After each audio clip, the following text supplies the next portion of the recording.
د جلال آباد د اوومې ناحیې اړوند د درونټې بازار هغه سیمه چې پکې د ښاروالۍ درې پراختیایي پروژې ګټې اخیستنې ته وسپارل شوې. مسؤلین وایي پر دغو پروژو شاوخوا 15 میلیونه افغانۍ لګښت شوی چې د اساسي سړک، ویالو، پلچکونو، د برېښنا پایو او ګلدانونو جوړول پکې شامل دي.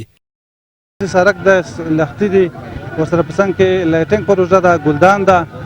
نو تقریبا 15 میلیونه ته پروژې دي. یوه پروژه چې حاجي صاحب شولي نه موږ ډېره زیاته مننه کوو چې یو ملي تجارت دی، موږ دپاره تقریبا د 10 میلیونو په ارزښت باندې یوه ښایسته دروازه جوړه کړه چې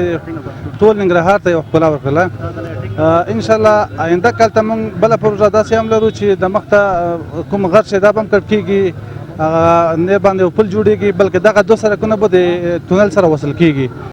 د سیمې د ښاري ښکلا لپاره یوه ملي پانګوال هم لویه دروازه جوړه کړې ده. پانګوال وایي دغه اقدام یې د ښار د ښکلا او د هیواد د آبادۍ له احساسه کړی او له نورو پانګوالو هم غواړي چې د هیواد د پرمختګ او آبادۍ په برخه کې ونډه واخلي. د دروازې بشپړېدو څه کم 6 میاشتې ونیولې او د شاوخوا 12 میلیونه افغانیو په لګښت باندې دا دروازه یو په عصري ډول سره جوړه سوله او د دې وجوهات صرف او صرف له وطن سره د مونږ ریښتونې مینه ده او وطني احساس و.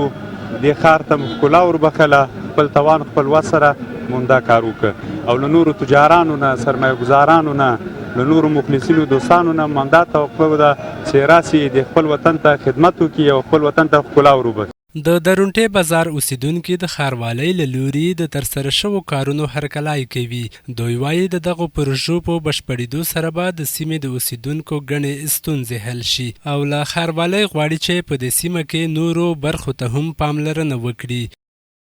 د درونټې ساحه چې دی دا د جلال آباد ښار دخولي دروازه او د بلې خوا نه چې دی دغه ساحه او د دغې ساحې خلک چې با فرهنګ وي او دا منطقه با فرهنګ وي، نو دا د جلال آباد او د ننګرهار یو بهترین عکس دی چې ټول افغانستان او د ټول افغانستان د اوسیدونکو دپاره ورکوي. چې د همده په امتداد کې چې کوم د سرخو پل وای په دغې پل باندې یو نوی پل ایجاد شي او تر څنګ یې دغه کومه باقي کار چې پاتې د تونل ته د دې سړک تېرېدنه دغه کوم لاسته راوړنې به وي چې دا به د جلال آباد ښاروالۍ په وینا په ښار کې د پراختیا او بیا رغونې یو شمېر نورې پروژې هم روانې دي چې له بشپړېدو سره به یې د مرکز د بېلابېلو سیمو د اوسیدونکو ستونزې راکمې شي.